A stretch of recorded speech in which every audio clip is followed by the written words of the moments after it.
it's Cindy Gonzalez, and I am here today and I'm going to cook a chicken for you. Now, this is not turned into a cooking channel, believe me. But what I want to do is, as I'm making dinner tonight, I wanted to show you what the chickens are like in Ecuador. Now, I know that seems funny, but if you are in the United States, we eat a breed of chicken known as the Cornish cross. Now, the Cornish cross is good in the fact that it's able to be raised 0 to table within it's like 8 to 10 weeks. The chickens grow up kind of mutant. If you leave them too long before butcher, they can't actually bear the weight on their legs. They're sickly. Even from the start, these are not chickens that can be bred together. So the males can't do things to the females to make little chicks. These are all artificially inseminated chickens. So there is like a breeding facility, and all the breeding hens do is just they're inseminated and they're laying eggs for breeding, for making more chickens. Those chicks grow up, and within 8 to 10 weeks, they're ready for table.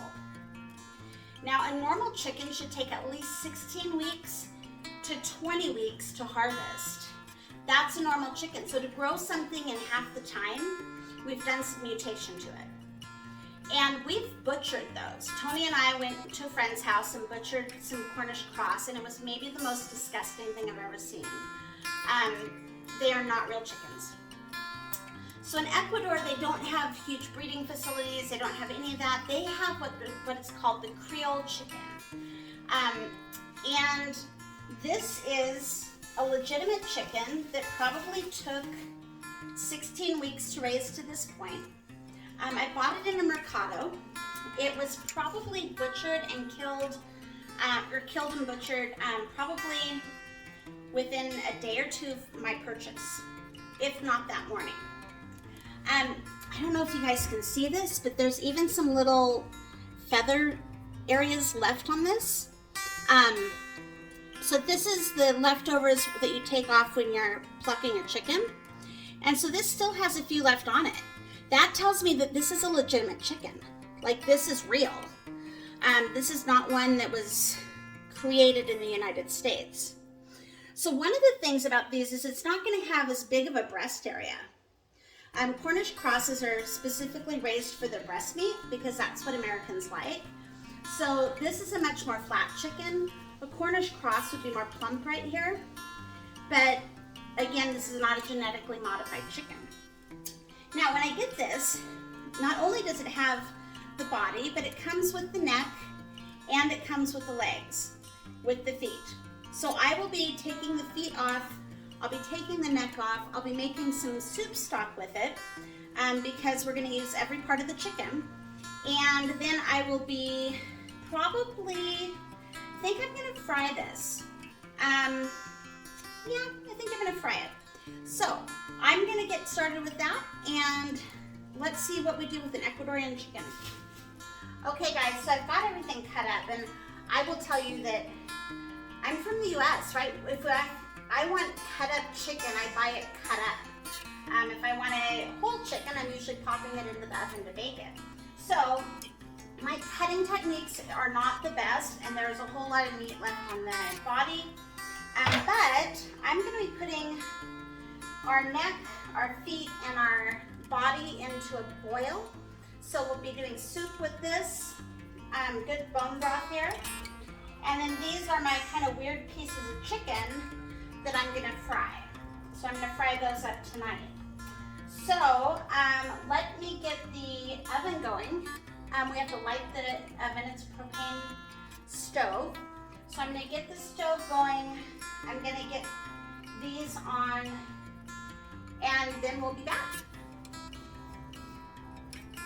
Okay, so we've got our chicken bones, our chicken feet, all of this in the broth ready to go. So this is going to be soup broth, and we'll use our leftover chicken for that and add some yummy vegetables and everything for that for tomorrow. So now let's get the other chicken frying. Okay, so now we've got everything over on the stove cooking, and we're gonna start working with our chicken to fry. Now, like I told you, this is probably not gonna be an ongoing cooking thing because I don't do a lot of gourmet cooking or anything. I'm just gonna do the same chicken frying thing I've always done. But if you guys would like to let me know what your favorite way of frying chicken is, apparently I'm gonna have a lot of chicken to fry here, so would love to hear that. Let me know what you guys do with your chickens. So right now I'm breaking in, oh my gosh, look at these yolks. These are so yellow. You know why they're yellow? Because they don't eat chicken feed.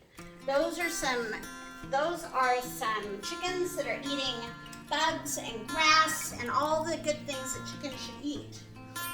This is something you don't get unless you have your own chickens in the United States. So this is how the flour comes in little tiny bags. So I'm going to open one of our bags. I've kind of delayed doing this chicken because I didn't have any plastic, anything to store anything in if I opened it. So I got that today. So here's our flour.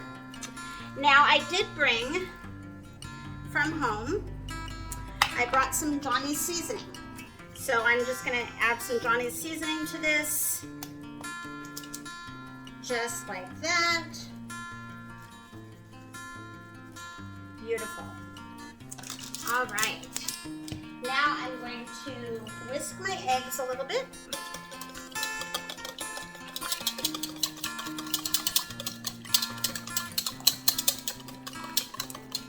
Okay. And I'll set that aside.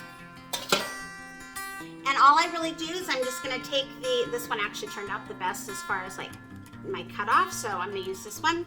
I'm gonna take it, I'm gonna coat it in the egg. Let that get off. I'm gonna coat it in the flour. And then we'll stick it over onto the stove into some olive oil. We're cooking with olive oil tonight. So here we go. We've got the chicken frying right here in olive oil, and then we've got our bone broth going back here. I'm going to put a lid on that and get that kind of heating up. But yeah, it should be a really good dinner tonight. Hey guys, so while the chicken's cooking, I thought I'd step outside real fast. You know what? I realized that I haven't cooked fried chicken in probably over a decade. My life has been so busy. First it was the scuba shop, and that was all consuming.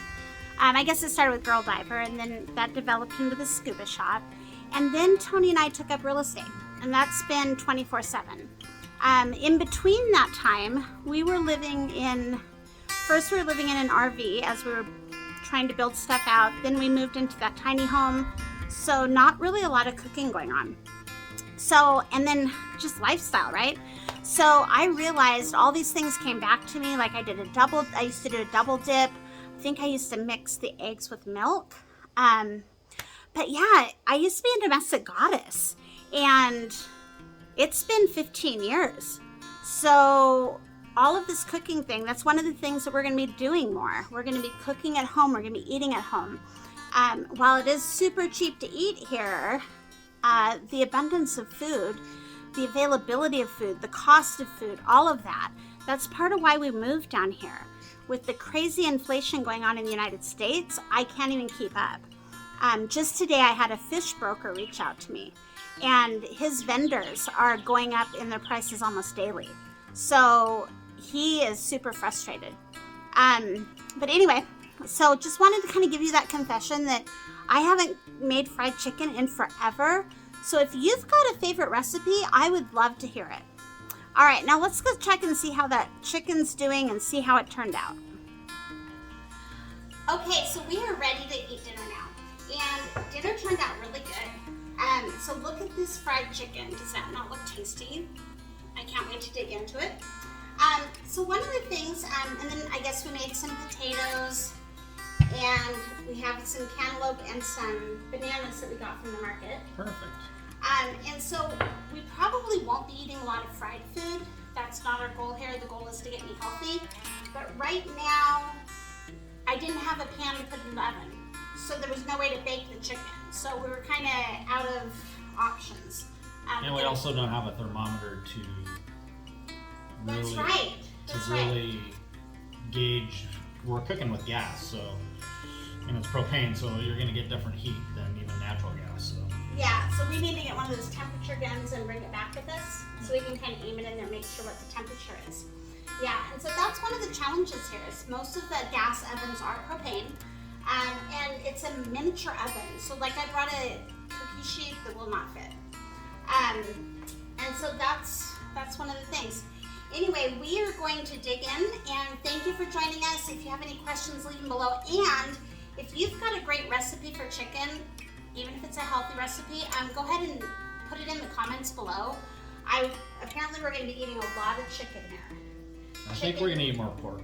Yeah, chicken and pork. We're going to the store on Saturday. So oh yeah, we're going to go to the organic market tomorrow. The meat market tomorrow. Yeah, we're going to the organic market tomorrow. So that'll be a fun video. I'd rather switch to pork, I think, because it's going to be easier to cook one day. Well, I think we'll have a mixture. I think we'll do okay. All right. All right, thanks for joining us, guys.